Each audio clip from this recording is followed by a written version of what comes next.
20 million. Aanuhin ko naman tong sombrero.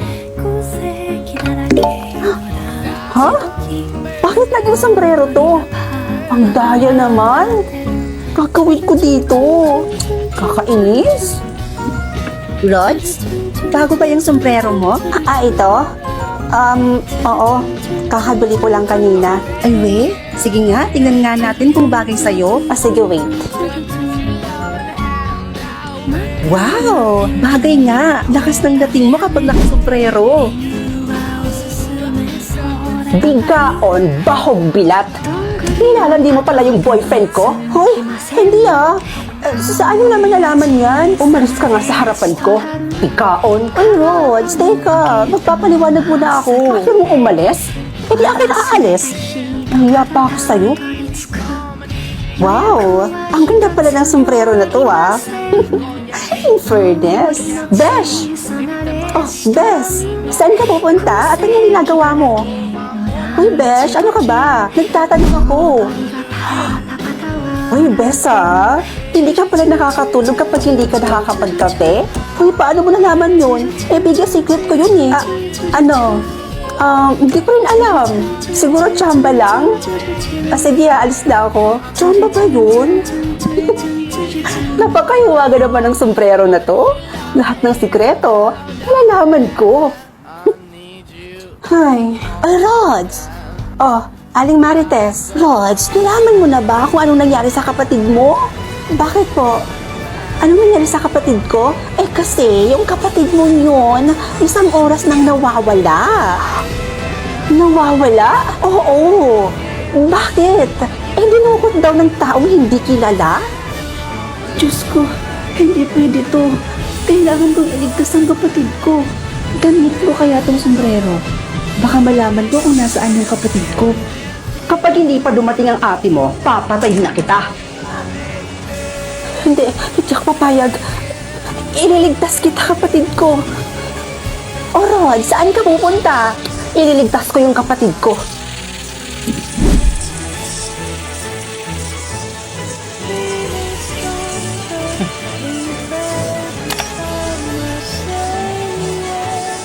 Anak, Sunday ngayon. Tara anak, magsisimba tayo. Pwede bang kayo na lang muna? Bibilhin ko lang lahat ng gusto ko sa labas. Pero anak, ang tagal mo nang hindi nagsisimba. Nung mga nakaraang linggo, hindi ka rin nagsimba anak. Dahil hindi rin naman kasi totoong may Diyos. Diba? Kasi kung totoong may Diyos, di sana hindi kayo naghihirap ngayon. Hindi tayo naghirap, di ba? Totoo ang Diyos, anak. Kaya tayo nilagay ng Panginoon dito sa sitwasyon na ito dahil may magandang plano sa atin ng Panginoon, anak.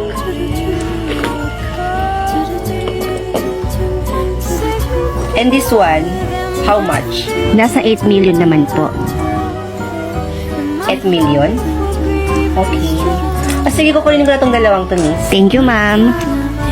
And itong apat na to, magkano? Yung una niyo pong napiling sports car ay nagkahalaga naman po siya ng 10 million. At ito naman pong apat na to, tag 20 million po yung isa. 20 million lang? Okay, sige, kukunin ko na yan. Tapos, yung 5 na yan, bibilhin ko din ng cash. Okay po, ma'am. Aasikasuhin ko lang po yung papers ng mga sasakyan niyo. Okay.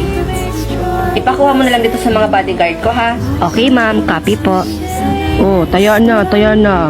May tataya pa ba? Ito yung masayang laruin. Hihilain ko na yung tali. Hoy, pataya ako dito sa may pula. 25,000. Hala? 25,000? Totoo yun? Oo nga eh. Di ba siya nasasayangan? Pinag-uusapan niyo yung taya ko? Paano ba naman? Alam ko namang hindi niyo yan afford. Wala kayong perang ganyan kalaki. Kasi nga, mahihirap lang kayo. Grabe naman siya At ito, makapagsalita. tatandaan niyo dalawa, ha? Ipinanganak kayong mahirap, mamamatay din kayong mahirap. Tandaan niyo yan. Napakayabang naman nitong babaeng to. Wala naman masama dun sa sinabi natin, di ba? Uy, iha. Panalo yung taya mo ah. Sabi na eh. Mas sinuswerte ka nga naman. Ang galing ko talaga. Hala, iha. Nakailang taya ka na pero hindi ka na nakakapanalo ah. Okay lang yan, babawi ako. Okay, ito na lang lahat ng pera ko. Sinataya ko lahat. Hala, sigurado ba talaga siya dyan? Ay, grabe, oo nga. Inubos niya talaga lahat ng pera Sigurado mo. ka na ba sa itataya mo? Ang laking pera niyan, iha. Ano to, tanga? Nilagay ko na nga, di ba? So, ibig sabihin, itataya ko. Buisit na to. Hilain mo na. Grabe, Bagay. sobrang dami nga niyang pera pero ang sama naman ng ugali niya. Hala, iha. Talo ka na naman. O, wala ka ng pera. Naiiyak ka na ba? Umiyak ka lang. Oh, ayan, talo. Sayang yung pera niya. Deserve niya yan. Buisit. Guard number 1, pakibenta na lang itong sasakyan. Nasaan yung sasakyan ko dito? Bakit mga gulong na lang dito yung natira? Wala na nga akong pera. Pati yung mga sasakyan ko wala na rin.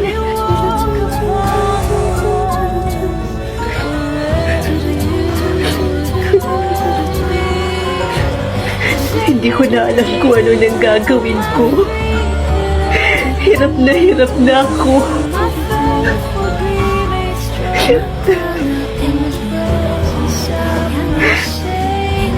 Hindi ko na alam kung saan ako lalapit ngayon.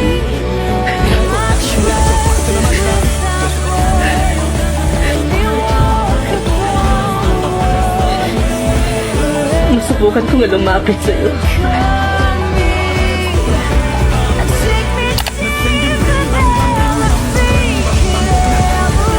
Lord, tulungan niyo po ako. Patawarin niyo rin po ako sa mga kasalanan ko. Patawarin niyo rin ako kung nasilab ako sa pera. Tulungan niyo po ako makauwi sa amin, Lord. Anak? Anak, ikaw nga.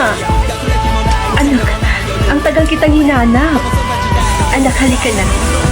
Sumama ka na sa akin. Umuwi na tayo, anak ko.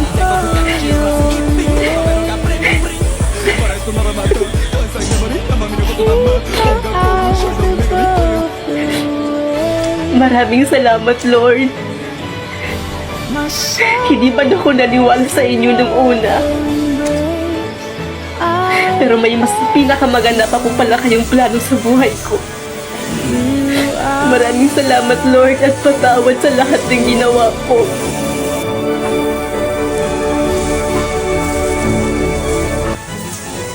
Ma, ano kaya magandang piliin dito sa dalawa? Itong palasyo, anak. Yan ang piliin mo. Para makita at makilala mo na yung haring nakatira dyan. O sige po, ma. Bunso, may ibubulong ako sa'yo. Lapit ka dito. Ano po yun, ate? Yung spaceship yung pindutin mo. Makikita mo dyan yung totoo mong tatay. Ano? Oo, dali. Pindutin mo na. Sige po.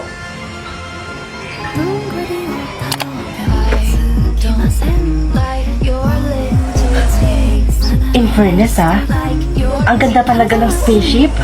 Dati pinapangarap ko lang na makapunta dito. Pero, totoo kaya yung sinabi ni ate na dito ko makikita yung totoo kong tatay? Mahal na Reyna. Nandito na po pala kayo. Ikinagagalak ko kayong makita at makilala. Anong tawag mo sa akin? Mahal na Reyna. Dahil kayo ang Reyna sa spaceship na to. Dahil kayo ang anak ng hari.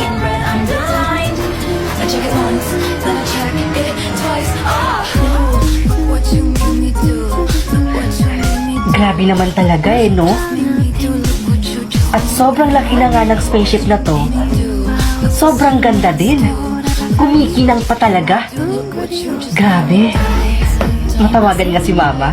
Akala niya kasi palasyo yung pinindot ko eh. Hello, anak. Hello, Ma? Kamusta ka dyan sa palasyo? Huwag ka sanang mabibigla at magagalit sa akin, ha? Spaceship po kasi yung pinindot ko, ma. Sobrang ganda dito, ma. Sobrang laki. Hindi ka talaga maniniwala sa makikita mo, ma. Hala anak, mag-iingat ka dyan. Bakit po, ma? Mag-iingat ka sa hari ng spaceship na yan. Ho? Ma? Ano po palang meron sa hari? Dahil ang hari nakatira dyan ay may kakaibang Namatay. Tatawagan ko ulit. You have dialed a number that is not available from your calling area. Ano kayang meron sa hari? Bakit ako binalaan ni Mama? Mahal na Reyna? Bakit po? Parang nababalisa kayo ngayon. May problema ba? Wala naman. Kaninong kwarto pala yun? Ang laki. Tsaka may mga ginto. Yan ba? Yan yung kwarto ng papa mo. Gusto mo na ba siyang makita? Oo, gusto ko na siyang makita. Nasaan na pala siya? Nandito na pala siya. General, nandito na po ang anak niyo. Happy New Year, anak. Borgo?